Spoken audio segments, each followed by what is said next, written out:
What's up, Home Slices? It's Kiara with Home Slice Adulting, coming to you with a culmination of reviews for Love and Hip Hop Miami.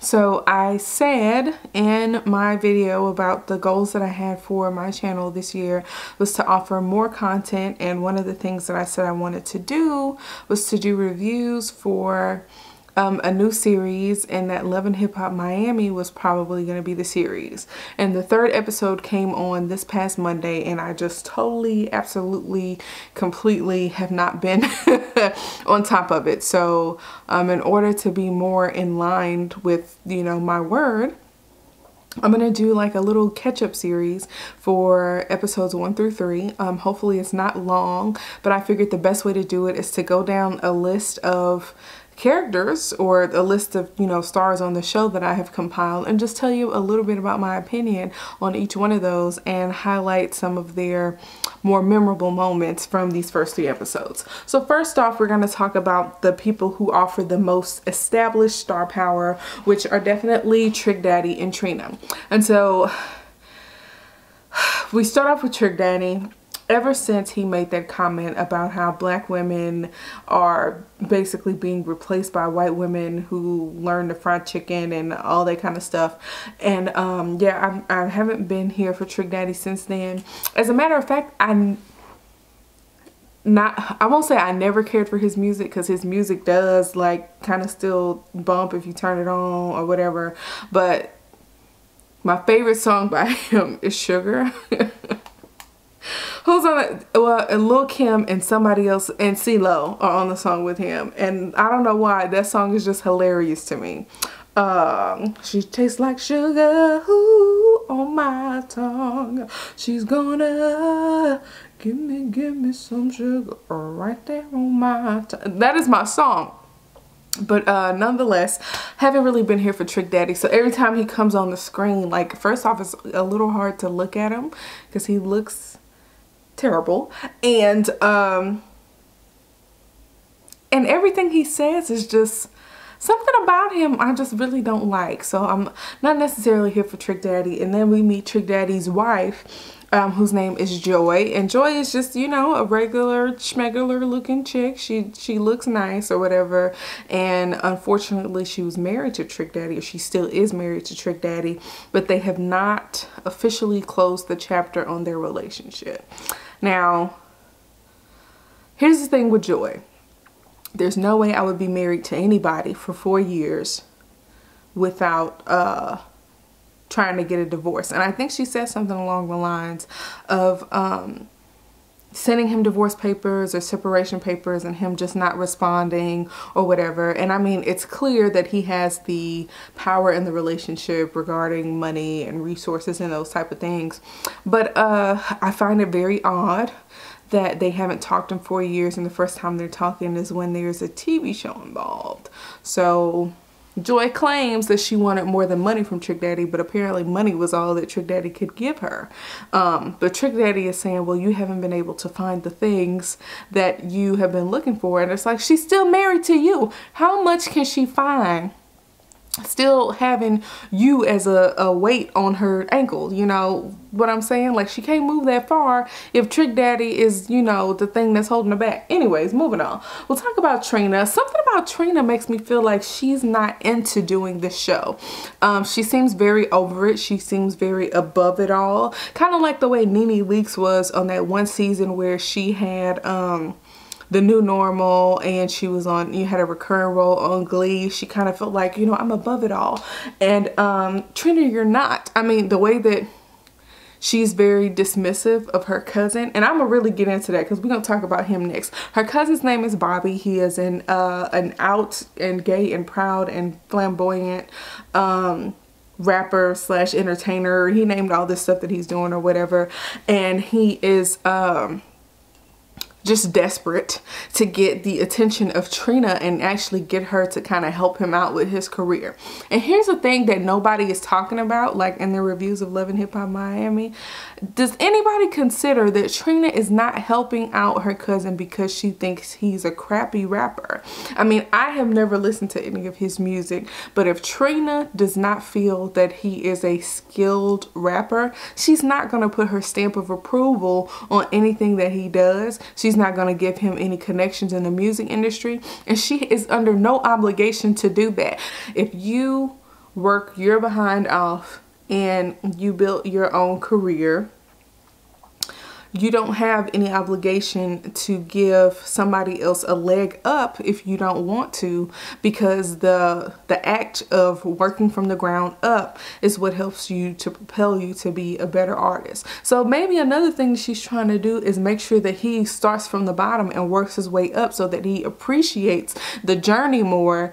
And, you know, that leads to better music, and, you know, he can become more skilled or whatever. Maybe she just wants him to do it on his own so he can have that experience, as opposed to feeling like something was given to him because he feels entitled to have her help him out with his career when she really doesn't have to.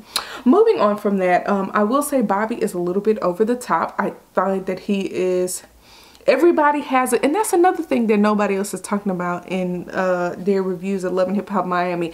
Everybody has that cousin that does too much, who doesn't know how to act in public, and when they show up, they show out. And Bobby is that cousin. And sometimes you don't want them around when you're working because the level of professionalism goes way down. We saw that he had gotten into a fight with one of Trina's assistants, and he's calling her assistants minions. He's being very disrespectful.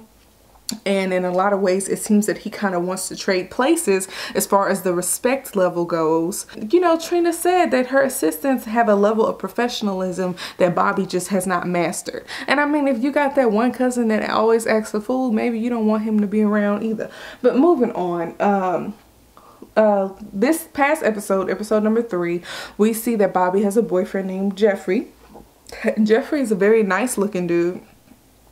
And we see a storyline that we often see in all of the Love and Hip Hop franchises, where the more famous person in the couple is working so much that, you know, the other person who's not as famous feels neglected. And that opens the door for some cheatation. And so speaking of cheatation, we see Malik with DJ Pooch. Y'all, I'm going to admit that this particular episode, episode number 3, I wasn't paying full attention. I was in the kitchen, I was cooking while the episode was on, so I was listening and not really watching or whatever. So I'm going to admit that to y'all, and I may need to rewatch the video or whatever. I mean, rewatch the episode. But what I will say is that I don't care for DJ Pooch at all. Something about her seems like she's too old to be doing this. I don't know what's going on. Like she was off the scene, you know, maternity leave. I don't know what she's doing. Anyways, I'm not a big fan of hers, but apparently Malik is a closeted gay man. Not anymore because he's on this show, but at the time the show was airing, he was a closeted gay man who didn't mind being around DJ Pooch, you know, and didn't mind the rumors that they were dating each other because he's a gay man who's just not ready to come out yet. And I don't know why nobody brought this up, because this is the first ever review that I'm doing of a show where I have already watched my favorite YouTubers reviews, because I initially wasn't going to do it since I had missed the first 2 episodes, but you know, I'm just going to pile them all together. What I will say is that I take issue, not that it's my issue, but I find it problematic that Malik is okay using DJ Pooch as his beard, kind of without DJ Pooch's permission. It's like she's trying to, like she said, she's trying to be single in these streets and find a good guy for her. And Malik is kind of standing in the way of that because he is perpetuating the rumor that they are dating so that he won't be seen as gay. To me, that's using somebody. And I really don't like that. I won't say for sure that I've been used in the same way. I will say I am under the impression that I have been used in the same way. And I have a really good reason to think so. And it's not a good feeling to know that you are kind of involuntarily being used to create a facade that stops people from knowing who that person really is. So I found that problematic. But DJ Pooch, I'm not here for her on any other thing. I just don't like that Malik is using her as a beard. Also Prince. Let's talk about Prince real quick because he's another person that I forgot to write down. Y'all, I don't like Prince. Something about him is like super childish, naive, and I'm under the impression that he's gay. He has a girlfriend. He used some language that I thought was like he might like dudes and girls, but the way that he referred to women, and how dismissive he was of his girlfriend of 3 years, like he's just keeping her around to take care of him. Something about that wasn't right. I'm under the impression that he's gay or bi. I don't know if anybody else is picking up what I'm putting down, but that's just the impression that I got. But something about him, he made himself seem like he's this big baller. He has all these connections. And then we find out from his girlfriend Liz that she's the one who's taking care of him. So whatever money he is making is either not enough for him to take care of himself, or he's living off of Liz and is hoarding the money for himself, which is all the more reason that I think that he's immature. I don't like him. He doesn't have any like oomph behind him. I feel like he doesn't really have a personality, and that he goes out of his way to try to have a personality. So I'm not here for Prince either. Let's move on to Gunplay and Kiara. Kiara and I have the same name. That's cool. It's spelled differently, but whatever. I have heard of Gunplay prior to this. I feel like he was on a song on Kendrick Lamar's classic album, Good Kid, Mad City. I'm almost certain that was Gunplay, but I'm not gonna, don't quote me on it, okay?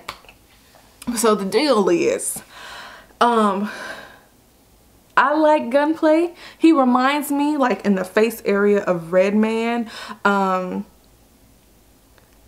I like that he's on the show. I like Kiara. I don't know that I see them together, but I feel like we're all over the storyline of like the concerned girlfriend who's worried that all these women are all over her man. I mean, that's the life you sign up for when you date, you know, a rapper or whatever. But moving on, we see they have a little problem with Miami Tip, who was a stripper turned rapper, similar to oh, what's that lady's name with the pink hair? Was it Diamond something? Yeah, I can't think of that girl's name. Y'all know who I'm talking about, the former stripper from Memphis, that is on Love and Hip Hop Atlanta or whatever. Moving on, y'all, the way that Miami Tip flipped the script on Kiara when she walked into whatever event that was, and she was like, well, you trying to holler at my man and you all on the pool table and stuff like this, and Miami Tip was like, well, because I know the way you look, I would have had you on the pool table with me.